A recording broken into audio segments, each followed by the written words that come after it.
Everything shows a lot of people in Ghana have questions to ask Prophet Adom Kyei, the voice of God, particularly about the miracle items who you see when I saw them on maybe Sobolo, powder, no, any near account, and then video I Messaka say most of the name be a prophet you see when I saw them on a declare free Mecca, Israel, any Niger. Sad who shine Tina Memeko, Niger. They say a catcher may say market be a friend of Maraville, Niger Benin border. Hona Mekwa, Minya, Niama, Medibeye, Bofopani Hushano. The Hona Mikonya, Me, Aye, Klobo, frankincense. And I also acquired frankincense. Praise the Lord. Hallelujah. Mikonya Edrushamonwa won the begu Yesu nasi obani di nitirim yadan. The alabaster oil. The alabaster oil. Munim de na wom. And over there I also had the alabaster oil which the women shed on the feet of Jesus Christ. Do you know the ingredients in it? Menka. I will not talk about it. I will reveal all this to you in the city of Philadelphia. Amen. Amen. And many other ingredients or materials. And I rode looking for this and even went as far to Mecca. Some I acquired from Israel. Matisen ko bebre na e ka say Sobolo no any other miracle items no ekumu nkrofo but the omni say nkrofo omo already say saa de netime kum omo busuafo no omo ni evidences to prove at the high court enti no mutimi mba bonten embeka say ye maame num Sobolo na no de uye na no kwasem ne say Prophet Adom Kyei edi ho komo so many times say Sobolo no enye duro ya no no kasembu no oyare a oko hospital regardless of their Prophet Adom Kyei ekani nyina no over social media is always a new thing among for edi won komo say e was a food and drug board for no serious about items that Prophet Adom Kyei eton wo Philadelphia city members no etonom ene ukopie mo okay efama food and drug board authority penny bako abepie mo ho no mu na wedi won komo na ne komodi enimu ene o chim say some miracle items na ye tonwo so for Adom Kyei I saw them on enya dey food and transport for I approve of it na enya dey ometimi I approve Sobolo no say Sobolo no eye dru wo so monnom anase eduane a wo se omotodi ebusia I too much meso dey mo say oba subscribe my page no mi Adom no say na ye upload bi so na onsa ebetima ka ebusa YouTube ne kenra okay FM studio ne nkoti nkita hunde e course between ya be man na Romeo and afi food and transport penny. And when so ya Ghana for be concern. Yet Ghana hani ya say ya papa Adom Kyei osofo Adom Kyei o ton Sobolo o nasore ho. FDA for ni Ghana for be abomudin a direct mo say Sobolo no mako ho me pa cho oti ye de ne e be se hu no kre ya papa Adom Kyei bia ni Sobolo no FDA for munsa wom. Okay, mami answer in this way. Say obi ba bibi say bi a ofa na e bia e be sa oyade a straightforward e yadru say yade ane kura e be ba be yadru mi minim say Sobolo ye nom de konchi ye taste say e come you come the one now no me bia Sobolo na ice cream ni sa ne ma what you say ndi so obi jina ba bi na o presenti product bi say e adru na say e ma e dia so ya na say there's an illegality there na say ade na o ye no enya ne kwan so no wo ye no na say o say you take action so if we say sayade bia also the ban e hwehwe we very scientific investigation ndi so obi ko jira ba bi na o ga jo say e bia Sobolo ye the sayade bia it means Sobolo na wo no enye normal Sobolo eduro there na say also the ban e hwehwe asaduro otherwise criminal act na we dey no concern because so we yare na say one for the right eduro na one hwe ya yade no bekun ndi say obi ka che say o fa Sobolo na e be sa yade a it means Sobolo no aduro yes say ya aduro dey na say dey ba every day na hwehwem na hu say yes e was ingredients na e betima ya den asasa ya dey no otherwise not just say if it be deception. Okay, so can you be specific, sir? Yes. Sa Sobolo ya make one semi. Mon register. I just want to know. You be no odi Sobolo be buy be register ma say you do. No, we won't do that. Good. Because we are okay. From Adam's time, from time immemorial. Obi ko fa bibi also obon pa ya gusufa obey den. Ye mbese nipa bibi wako di sade na chi. Yeah. Na afi obeti no. Na wo twa hwe say sign dey call hospital. Yeah. Because twa hwe wo ha. Sa so for no ka che no ndimi mo mpa ye ma wonya den. And sign my back. And we better rush you to hospital. You better not minimum amount for be a twitwa wo 9 year because of san yema we. Yeah. Oko asori na ya brainwash you say unum sade we a ebe den. Later on now situation na den. Aye worse. Obi o hypertension. Ye bomb pa ye man ni nema no num nuru bi nema. Afi obi hu na aye worse. O de no to hospital na che say wa call the crèche. Yeah. Until I very careful because o yare dia hospital na also o ye den o call wait me abon pa me ni problem me call sorry me bon pa but me yare I have to make sure say my call hospital ma ya tru adura ma me because na be bejo because o jaya one Uganda obiti ye di nipa gu ayi mo nyina ye den ewu nti o say ye very careful me mama asem be preach no every who asem na make nti product bi obi ayi so bi ano say ye hwe wo ho so bolo na ye ton no so o say say ade na o so otwiro gu ho nti wo so abaji bi a wo nom no hwe say evia number wo approve so so gina nkwa ho yes yeah wow it makes sense pa papa semeti ase ya that means ade bi anipa ye di bia no kan yem no esenka mo approve ansa yes sani nka ye fufu ai wo fie gira ara oh say fufu no ye na ye vigilant kakra okay to say chop bars ni ma ne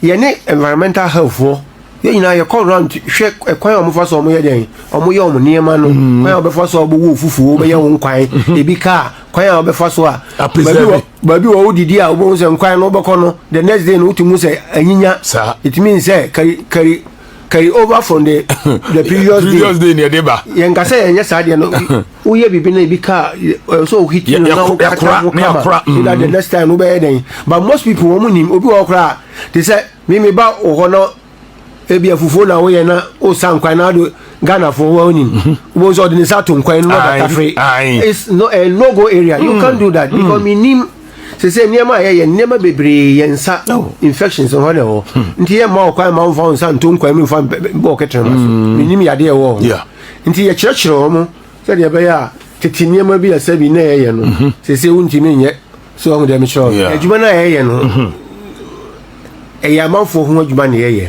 nti ye ya ye careful ye niema bebre for instance Easter festivities ye call so many pubs minim ebe bia ba ni baby e bon nwom ni yes bia ba ni de ka kan ya and no say ye ni omu dis awo so pa because a whole substance of abuse ni tobacco no ya abuse no okay ndi ye chichi ni pa bebre over 60 plus okay ye process omo ebi be ye fines ebi be court so because ye wo mra wo kronum for instance tobacco fine tobacco ye mbane okay ubetimi ayusu say bonto wo de betu jam na de shonsin asi o so oba no like cigarette o oba mini o say ye powder na e freno ebi asra na e so hwini ma na e gu yanum no eno so ebi te sa yes ana cigar bibre nti kwa oba fa so ayusu no because you oba bi e freno untimi smoke in public for instance say ebi out here a high ufie na wasi udan the moment a wo yire na wo baba betra ho no e ho ye designated as a public place e chia say untimi nya dan entimi smoke wo because smoking wo a lot of health consequences diabetes cardiovascular stroke hypertension ni cancer tani ma no enti ye body wo say de be ya meba wane mrantie especially nkola omko school these days say ka say ye program bia nkola ne yibo say obi akɔhye ba bi na ohwehwe ade bi ana say smoke kura na oyɛ den na ɔtwe eno omo future ne ye bleak say ade bi aba ye fa ne shisha no girls and boys omo ye program bia entertainment oboko na obi a at table wo a ɔtwe wisi yes the emphasis me share a team for say enwisie ni saa nneɛma no emfa nsanso papa bi anya den emre nipa ya de na de ba in the end uhu obi a wasmoke a koni 40-50s in the end uhu no kra obesu because ya de ya bibia enye nti eno na ya fa to ye ho so ye bo ho dawuro especially ye ko schools ye ko mosque ye ko churches ye ko ejom to make sure say your boss ada ru say dey be ya nkwara na omunya mpeke sa bad habit we no omma ho kra because paying for the do ba e den paying bi so no ye na dun so obeja no so yitima na kwankyere say dey be ya obetwe ne ho afiri sa ne ma no wow eni adwuma no so ani na so adwuma no so papa ma mimbu say we now ka bibi about public smoking yes na say Ghana ha ye mra ne kire say ni kwan so be smoking in public. Say the mechanic, public smoking, of course, is banned because if you be designated areas for smoking, just say PC have my bay. Won't you mean because I will be to my reception or now studio has smoking? Say, Ubi person smoking or some munya a place be a bone can say her and now you may be a cheap baby. How much trouble was a honey smoking? Okay. Until be at me, so I said there be a walk chop bar, now I could be a bar. No. Obi abetra no eden wo smoky because you will be a friend of passive smoking and a second hand smoking so obi no cigarette na wo a wote ho no num bi no ukura wo de no ye worse change the onum cigarette no samum yes wo a wonum bi a wote de onum ne nchen no